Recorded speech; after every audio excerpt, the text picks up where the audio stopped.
I've been thinking tonight about LinkedIn and how it can work for sports clubs of any kind, really.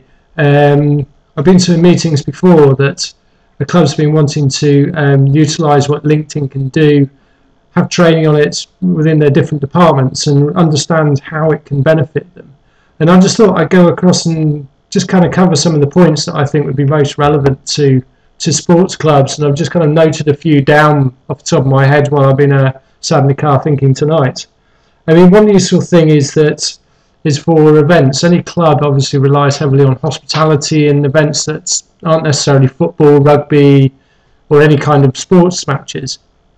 So what it's really good at doing is that you can set up events on LinkedIn that you can then add detail to, add your URL to, where if you're hosting it on your website or something like Eventbrite or similar, and you can use the site then and then promote it to people that you think would be interested in it. So if you've got a good contact list on LinkedIn, then you've obviously got quite a big database then to utilise and send personal messages to people that chances are you get a reply from about the event.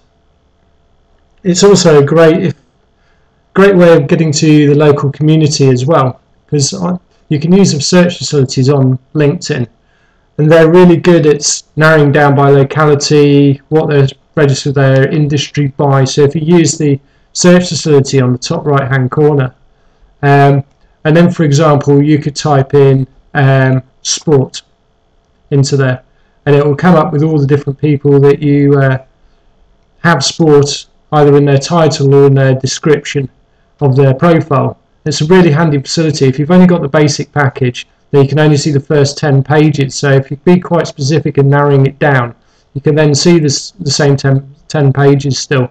But obviously, instead of 2,000 results, you're going to get 50 or 100 or 200, so something that's a lot more manageable.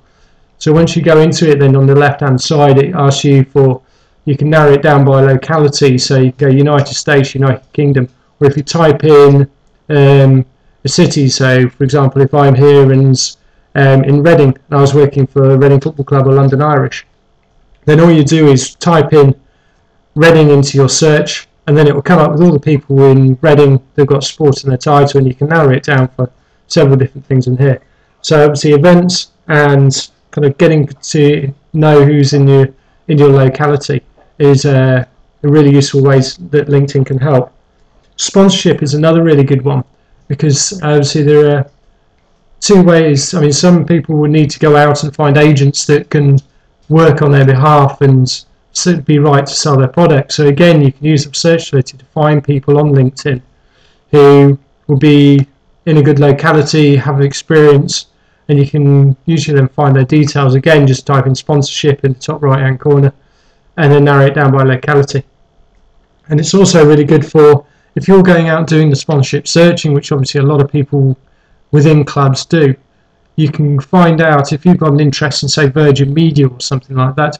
You can then go into the search facility again and find out if anyone in there is from Virgin Media, and then you can go in and find that person, their details, and chances are they may well have some form of contact details on there. And you can also just send them a very polite connection message saying that you'd like to connect with them for X, Y, and Z reasons. And then chances are they'll accept you, and you can start building a relationship from there. And without trying to be too selly to them, if you can develop that relationship, if it's not right, don't try and plug it to them, which is the same way that anyone would treat sponsorship. But then over time, if you do have something that's right and that person knows you, then chances are, rather than a cold email or a cold call, they're going to be on you're going to be on their contacts list. So then you can go back to them and say, okay, we've got this offer that we think you would be interested in for X, Y, and Z reasons again, and they'll know who you are and be quite trusting of you then. So the chances are you've got half a foot in the door. Another couple of things that are really good for that LinkedIn can help with is obviously employment. There's a lot of recruitment agencies that use LinkedIn quite heavily now. So it's a brilliant way of, again, if you've got candidates who are sending in applications. It's a great first way of typing in the name, see if they're on LinkedIn, get some more information about them, what they're doing, what their interests are, and finding out some more general information.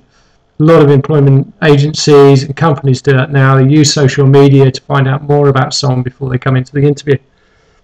And you can also use LinkedIn to advertise your roles. Now you have the companies that you can follow. So the more information you have on there, then recent hires and departures, promotions, all of these things will be in there. And people can then follow your company. So if there's a sensible job hunter that's interested in your company and has sent an application in, if they know how to use LinkedIn, they will follow your company, which then gives you some kind of awareness that they know what they're talking about and they've got an interest in your company. But you can also use relevant groups, which is another great thing in LinkedIn. So you can use groups that you're a member of, so relevant groups. So if you want to put in, if you've got a social media role, for example, and you're on Fans of Mashable or Social Media Mondays or something relevant like that, you can use the jobs area in there to post, and you'll get to a really good audience of people who know the field and are actively probably looking for employment. But you can also start your own group, which is another fantastic thing. And if you've got a unique message, unique products, which most clubs and associations do, you can go out to the people and bring them into you. So then you can obviously you've got an audience that you can talk to about events. You can add jobs in there. So then you've got a whole host of people who are actively interested in you. And if you're trying to bring together a community, for example, you can bring something together like, say, Sunderland FC business community or something like that. So then anyone that runs a business or involved in a business that has also got an interest in the football club can then join up, and you know there's some synergies in there. Now, those are just a few examples of what you can do with LinkedIn if you're a sports club, and just some really handy little hints. If you've got any questions, then you can always reach me on Twitter at Daniel McLaren, or drop me an email at daniel@uksportsnetwork.com. I look forward to speaking to you soon.